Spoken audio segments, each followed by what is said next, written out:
Aujourd'hui, nous allons regarder ensemble la vidéo sur gérer les membres du site de votre site client dans le portail APEC en direct. Merci d'avoir pris le temps d'écouter cette vidéo qui devrait servir à mieux vous préparer à utiliser APEC en direct. L'administrateur autorisé du client ayant un niveau d'accès géré a été accordé des droits suffisants pour gérer le site au nom du client ainsi que l'accès de ses membres.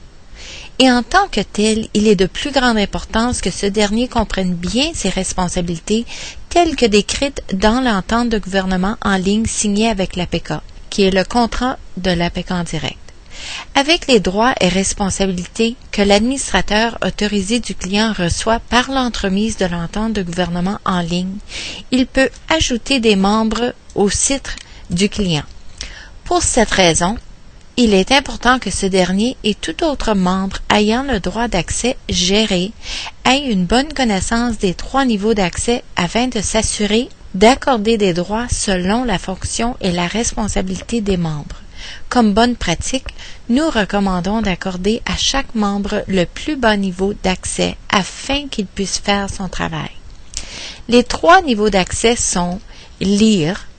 Le niveau d'accès lire permet seulement de visualiser le contenu du site.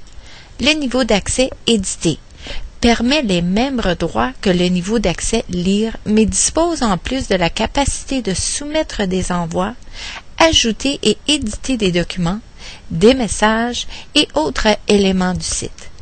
Le niveau d'accès géré permet les mêmes droits que le niveau d'accès édité, mais dispose en plus de la capacité de gérer les permissions et invitations, incluant l'ajout de nouveaux membres.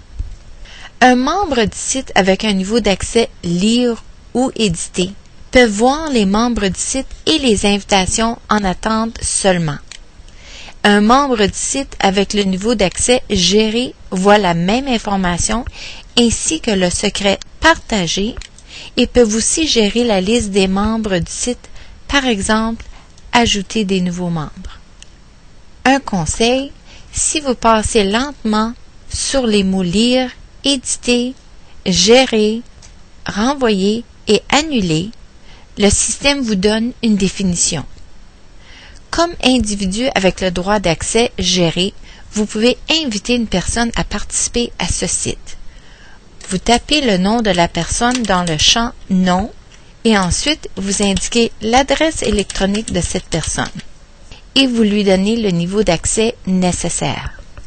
Le champ « Nom » est utilisé pour identifier la personne recevant l'invitation et il n'y a aucun impact sur le champ « Adresse électronique ».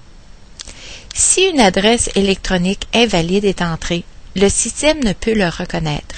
Néanmoins, l'invité ne recevra pas de courriel et vous ne recevrez pas de notification par courriel que l'invitation n'a pas été livrée. Il est donc important de s'assurer qu'il n'y a pas d'erreur dans l'adresse électronique avant d'inviter un membre. Assurez-vous que la personne qui reçoit l'invitation est consciente que l'invitation est valide pour une période de 14 jours seulement et qu'après cette période, l'invitation expire. En d'autres mots, le secret partagé nécessaire pour activer votre compte a une période avec une date d'expiration de 14 jours et vous l'utilisez seulement une fois. Le secret partagé devrait être donné par lettre, par téléphone ou en personne.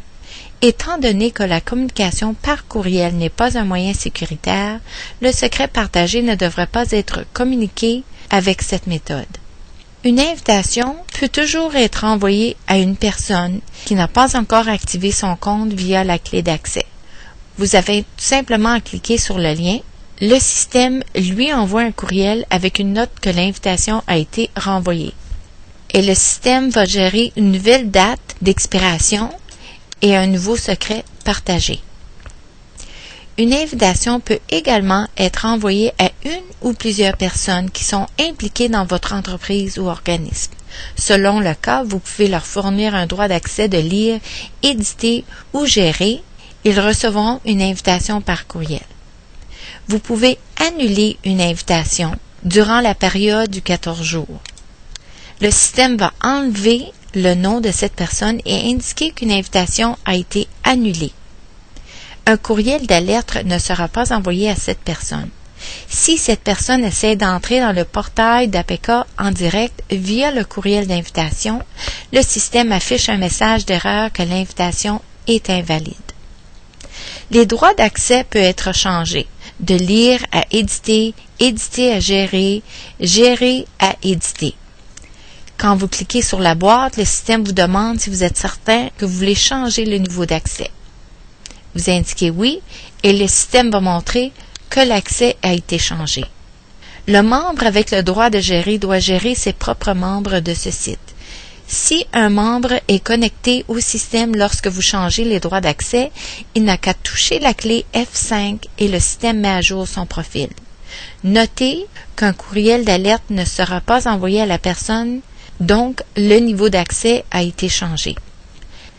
Les droits d'accès peuvent être coupés et un courriel d'alerte ne sera pas envoyé. Notez que le système ne permet pas à un membre invité par le client de changer ou enlever des droits aux membres du site qui sont des employés de l'APK.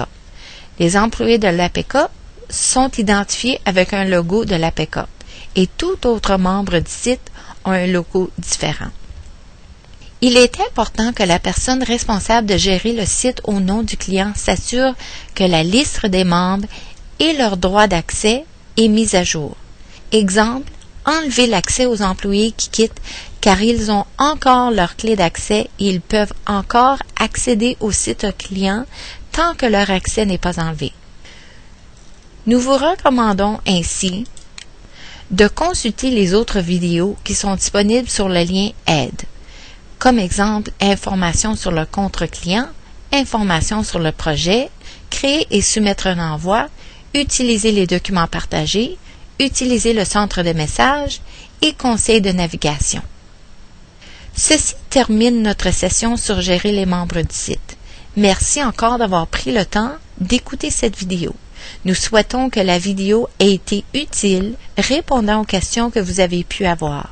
Si vous avez besoin d'aide supplémentaire, n'hésitez pas à contacter votre représentant de l'APK ou encore de communiquer avec le service d'aide de l'APK au 1-888-322-2482 pendant les heures normales de travail entre 8h et 18h, heure normale de l'Est.